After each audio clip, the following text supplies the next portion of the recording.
We're in Milimani Law Court today to demand the release of Julius, Kamau, and other demonstrators who were arrested on Wednesday. They were peaceful demonstrators and they were arrested by the police in the CBD.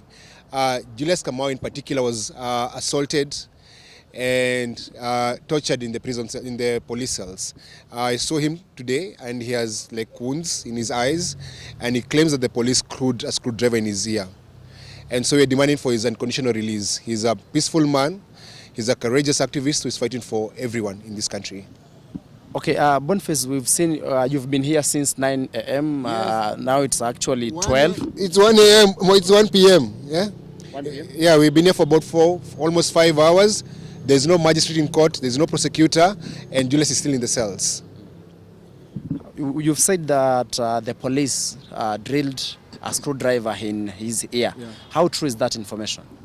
So yesterday when he came to court, he told the magistrate the same, that he was actually tortured by the police, and you can see he has wounds. His eyes are bloodshot red because of how he was beaten by the police. The magistrate ordered that he should be taken to the hospital, but he wasn't taken to the hospital. So if the police have nothing to hide, why don't you take Julius Kamau to the hospital? Other than following the judicial process to get justice for the victims, are you maybe probably looking at following different channels of justice, following complaints through IPOA? So the moment he's released, we're going to take him to the hospital, and then we're going to go to IPOA, and we hope that he's going to sue the police for illegal detention. He was exercising his rights to protest.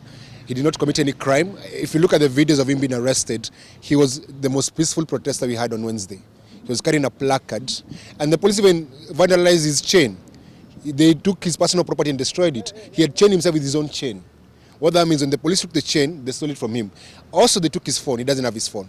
So they stole his phone, they stole his chain, and tortured him. He needs to be released. We also saw an incident where you and some of the activists who are trying to call for the release of the demonstrators that turned ugly and there was tear gas. Probably, and you know the demonstrations are not over, people are still, the cost of living is still high. Yes. What message do you have maybe for the law enforcement in terms of how they handle you, including handling a retired Chief Justice? I think it was very shameful to see them tear gas William Tunga. And he was in a police station, which is a public property, and it's open to everyone. And he was going there to demand the release of activists. Instead of even that tear gassing us, they would have told us to leave. The moment between telling us to leave and tear gas was like 30 seconds. They told us to leave, then they tear gassed us and kicked us out of the police station.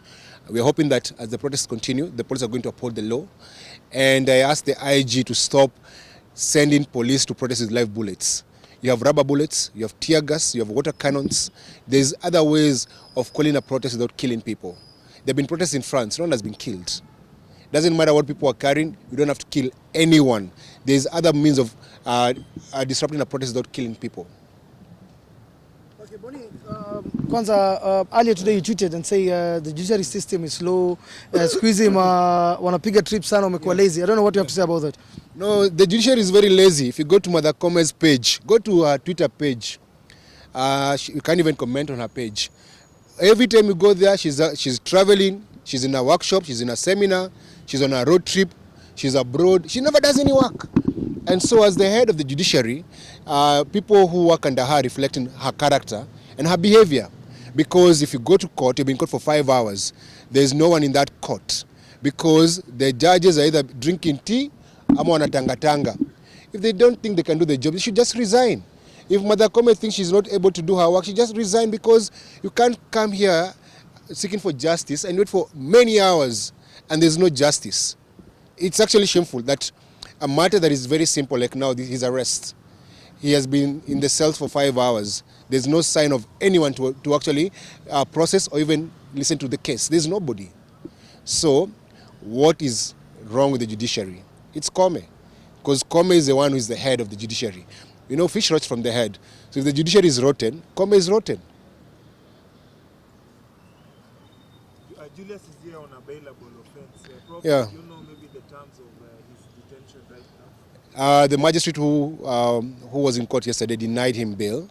In this country, you can get bail for murder, for rape, for defilement, for looting, for anything. Someone who was unarmed holding a placard has been denied bail. That makes him a political prisoner. Right now, Julius Kamau is a political prisoner because he's been held without bail on a bailable offense. Do you think maybe there's an agenda to keep detaining him so that his freedom does not coincide with the upcoming demonstration? The agenda of the magistrate and this court is to please William Samoei Ruto and Rigathi. Because why are you denying a simple charge of illegal demonstration? Why are you denying him a bail? It's a bailable offense. So why is he in custody? And he's supposed to be in hospital because of the beatings he received in police custody. Vile bodi tumeona CS Transport Murkomen aliweza kutembea kwenye SGR toll stations kuangalia damages, na kuna watu ambao walipendekeza wakasema vile pia waweze kutembea kwa shule ambao zilikuwa tear gas, wanafunzi ambao walikuwa tear gas, watembea hospitali wa vijana ambao walikuwa wounded. I don't know now what you have to say on that. The only reason Murkomen went there yesterday to see the expressway is because there's a tender coming up. Some flower pots were destroyed. It was a very small damage. He's already sent 700 million shillings for that damage. Who was able to do that such quickly calculation? Because if you have a quantity surveyor, a QS, to get that kind of quotation, you actually need time. You need to go look for suppliers. You need to assess the damage. But he's already saying there's a tender being floated for 700 million. So Murkomen went there to look for a tender for his friends. I hope that Kindiki can go to the people who are injured, or kids who are beaten in school. Visit those people. Their bodies in the morgue. Go see them. Those people were shot by the police. But this country values property and roads more than human beings. People are injured. People are murdered.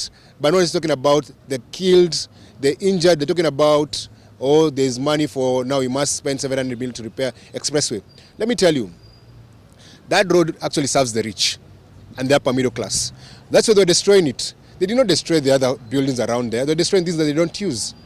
What that road represents impunity, and that's why people are just destroying it. On your Twitter page, you said other countries have mafia, while Kenya, mafia serve the country. Yeah. Could you please explain what that means? This country is run by gangsters. Everyone is a gangster who is in power in this country. If you look at William Ruto was charged with land grabbing. He was charged with crimes against humanity. Rigathi is already in court right now as we speak. He has a pending matter in court about stealing money from the Nyeri County, about 3 billion shillings. If you look at everyone in Ruto's cabinet is a thief. Thieves run this country. You have to be a thief to be elected in this country. And I don't even blame the politicians. I blame the voters. You're the ones who elect thieves. We are governed by gangsters. And that's why they have gangster behavior. Just lastly, we have seen you previously in the front line of trying to champion for the rights of Kenyans. Are we maybe trying to see you change your tactic, maybe from the online activism to physical activism? Bro, me, I've been in the streets forever. Will you be within? I'm here. I'm in the streets. Here's the street. I was in court this morning. I'll be in court tomorrow. I'll be in the streets next week. Me, I was born an activist. I'll die an activist. Forever. That will never change. Hata kama tungechaguliwa na hiyo serikali ya Azimio, ningekuwa bado kwa barabara nikiwaambia wafanye kazi yao. As in that will never change. I call out bad character, bad behavior, a bad politician. I call out thieves every day. Doesn't matter if they're in Azimio or UDA. Doesn't matter who it is. As long as you break the law, I'm going to call you out, even if you're my friend. One word for a common mwananchi. This country belongs to all of us, and you must fight for what belongs to us. If you don't want the finance bill, you must tell the government that. If you don't want impunity, you must tell Ruto that.